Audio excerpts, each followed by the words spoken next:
de uma falsidade, na qual ele depois diz: eu não votaria se soubesse.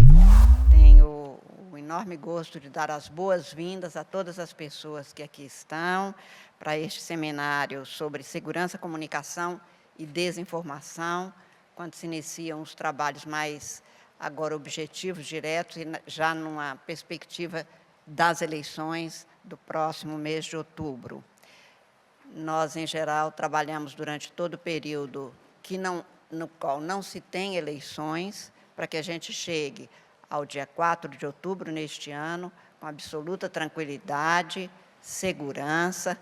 excelência da prestação dos nossos serviços, nós que somos servidores públicos, para que a cidadã e o cidadão possam ter a tranquilidade de dormir na véspera e dormir depois de votar, sabendo que eles têm a liberdade absoluta de escolher quem eles querem para seus representantes. O nosso trabalho durante todo este período é exatamente neste sentido. Cada eleição propicia uma série de desafios que são novos. E eu não quero usar a palavra desafio aqui, que ficou tão comum nestes últimos tempos, tudo é desafiante, tudo, como se fosse um fator de instabilidade. Não é. São situações novas que são postas, para as quais nós devemos dar respostas igualmente eficientes, e muitas delas são mesmo inéditas. Para isso é que a Justiça Eleitoral, os órgãos e entidades parceiros da administração pública atuam em conjunto, e encontros como esse têm o objetivo de nós, juntos, aprendermos a aprender. Aprender com a experiência das outras instituições, especialmente aqui, neste caso, que nós estamos tratando de segurança, comunicação e os problemas que a desinformação podem propiciar ou conduzir a que ocorram, que a gente aprenda como lidar com essas questões, quais as experiências que foram positivas das instituições. Somos parceiros, todos os órgãos da administração. A administração pública, o poder público é um sistema. Portanto, não há um órgão que valha mais que o outro, cada um tem suas atribuições, suas competências. Claro que, se atuamos em conjunto, atuamos com possibilidades muito maiores de oferecer a excelência do trabalho que nós precisamos de oferecer à cidadã e ao cidadão. O que nós temos como dever funcional é de garantir a integridade do processo eleitoral, a tranquilidade na sociedade, que, se houver qualquer problema, haverá uma resposta por parte do poder público, pelo órgão competente. Justiça Eleitoral, que é quem administra, realiza, apura os resultados eleitorais e proclama estes resultados. A segurança pessoal, a segurança social, a segurança política, que cada eleitora e eleitor poderá votar em quem ele quiser, e qualquer tipo de agravo, de restrição, de limitação indevida a esse direito político fundamental, que é de escolher o seu representante, precisa de ser devidamente coartado. Nós temos uma história que vem desde o início da República, de muitos problemas na eleição por tentativa de, e não é só no Brasil, mas estou falando do Brasil porque somos cidadãs brasileiras, cidadãos brasileiros, e, no caso, juízes brasileiros, policiais, responsáveis pela segurança física, social nas eleições, igualmente voltados às eleições no Brasil, mas de pessoas que tentam aliciar votos, que tentam, de alguma forma, contaminar a vontade do eleitor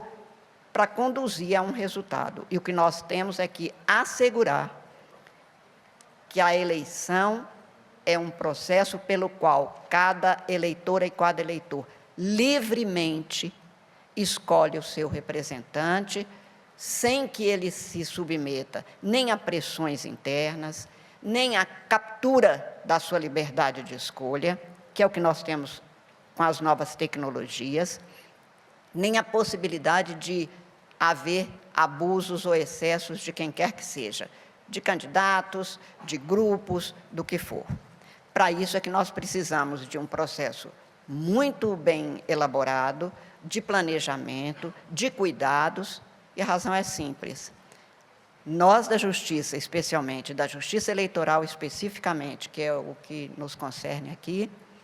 temos o dever de atuar para garantir a confiança da eleitora e do eleitor nos juízes e juízas eleitorais, nas mesárias e nos mesários que tanto colaboram com a gente o tempo todo. São mais de 2 milhões de cidadãs e cidadãos que atuam para garantir, naquele dia, que a pessoa chegue à sessão eleitoral, tenha o reconhecimento da sua condição, imediatamente vote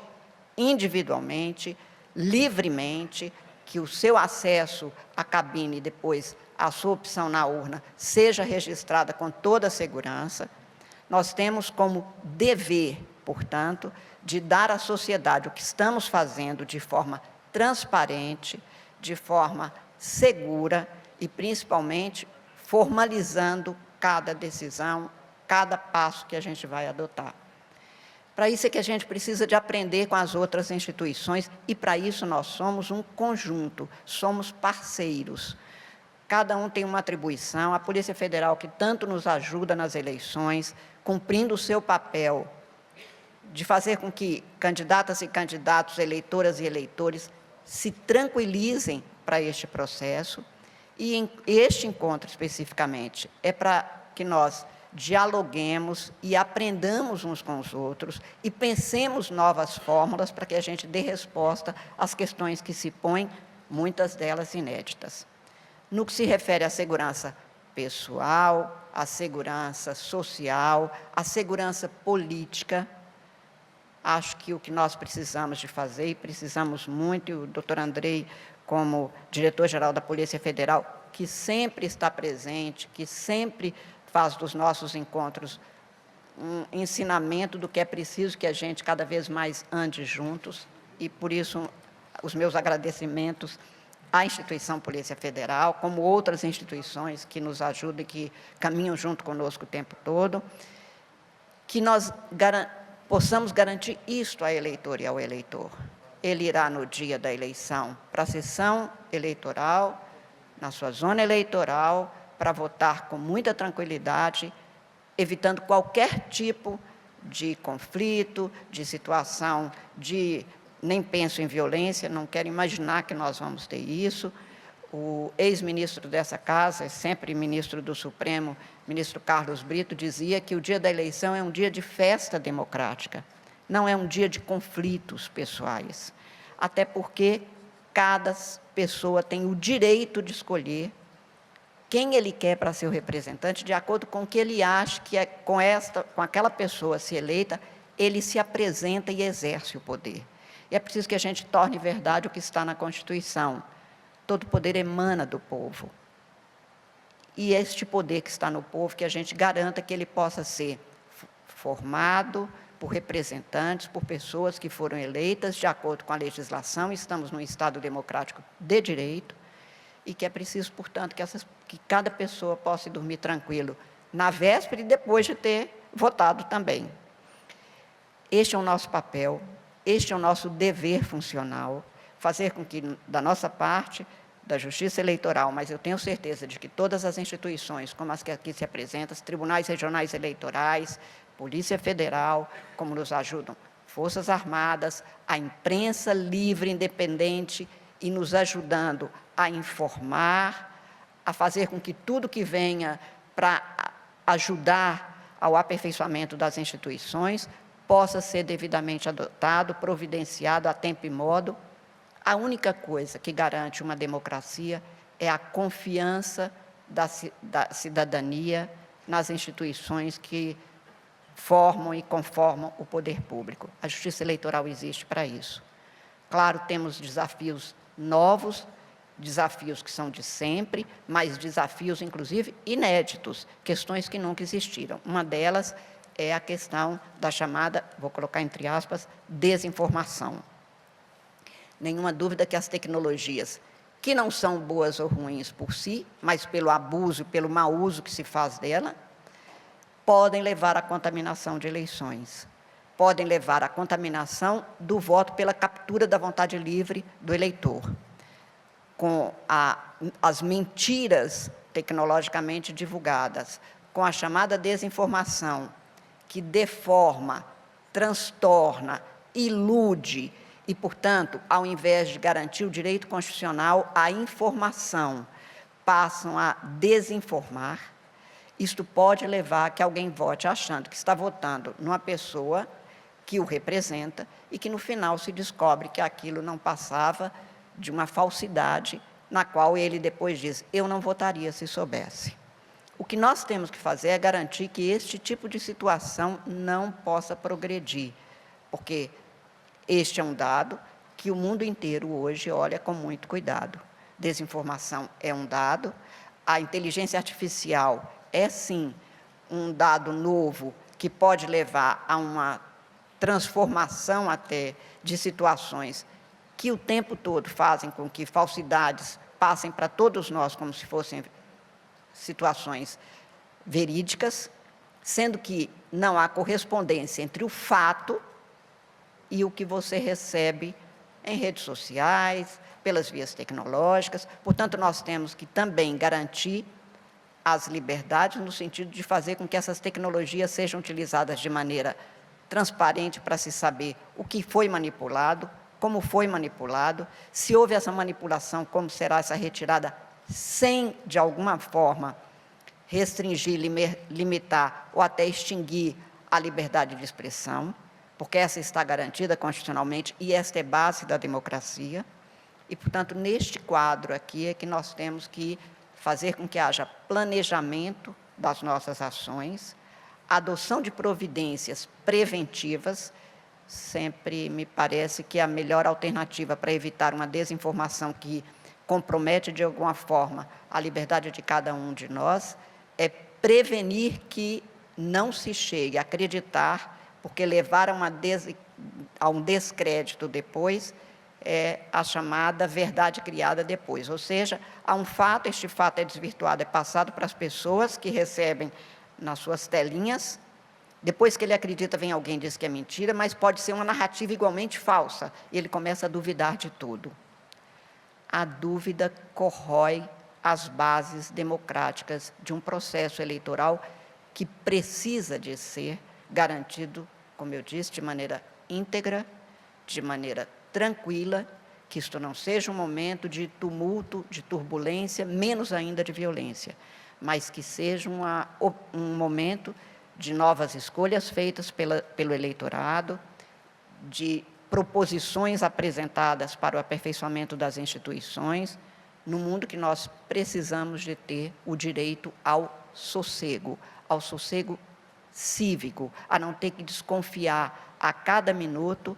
dos nossos representantes, das nossas juízas e dos nossos juízes, das polícias, para que a gente saiba que quem está na condição de servidor público está exercendo a sua atividade para servir como é do seu dever. Eu acho que por isso é que encontros como esse nos ajudam a repensar as nossas atribuições, a propor novidades, no sentido de fazer com que questões apresentadas e que podem estabelecer qualquer tipo de dificuldade, problema, empecilho, seja devidamente superado, resolvido. E eu agradeço mais uma vez, doutor Andrei, a Polícia Federal, agradeço de uma forma muito especial a servidores e servidoras da Justiça Eleitoral, que são a excelência do que nós temos no Brasil em termos de servidores públicos, de uma dedicação, de um respeito institucional à cidadania, de um aprendizado permanente que fez com que nós saíssemos de fases históricas muito problemáticas, de um coronelismo que nós vimos no início do século XX, até o voto eletrônico seguro, transparente, auditável, conhecido, para que todas as pessoas saibam que aquela urna é uma relação exclusivamente, um toque exclusivamente da cidadã ou do cidadão com uma máquina, sem qualquer toque humano, sem qualquer interferência de internet ou de qualquer meio desta natureza que poderia intervir para que a sua vontade prevaleça e então nós tenhamos a proclamação de resultados verdadeiramente legítimos, numa eleição na qual nós vamos ter a posição de pelo menos 6 votos, eu digo pelo menos porque em alguns locais se cogita de fazer consulta popular, consulta plebiscitária, são poucos lugares, mas existe até mesmo essa possibilidade. E, portanto, 6 votos que vão ser dados por cada eleitor a cada eleitor, vão fazer com que as instituições principais do Poder Executivo e do Poder Legislativo brasileiro se renovem segundo a vontade do eleitorado brasileiro. E esse encontro tem exatamente a discussão sobre a segurança pessoal, como eu disse, social, política, com graves problemas ainda de criminalidade no Brasil, de criminalidade que pode querer e pode interferir no processo eleitoral, e é nosso dever prevenir, impedir de qualquer forma, para que não haja qualquer tipo de contaminação mesmo do processo, e não haverá, como não tem havido, e tudo isso com a atuação firme, segura, transparente, confiável da Justiça Eleitoral e das instituições parceiras, e para isso este encontro, e o meu agradecimento por este encontro, especialmente aos tribunais regionais eleitorais, que são aqueles que trabalham o tempo todo também no mesmo sentido em cada unidade da federação, para que a gente tenha estas eleições, e que o dia 4 de outubro, no primeiro turno, nós tenhamos um domingo de tranquilidades e alegrias cívicas que bem nós merecemos, e como eu sempre lembro do Guimarães Rosa, sorte é isso, merecer e ter. O Brasil merece uma democracia e nós precisamos de garantir que eles têm as instituições trabalhando para que essa democracia afetiva e não conflituosa seja assegurada a todas as brasileiras e brasileiros. Eu passo a palavra ao doutor Andrei, agradecendo mais uma vez pela presença e pelo trabalho e desejando que esse seminário seja muito exitoso e que nós tenhamos ótimas proposições. Muito obrigada a todas e todos.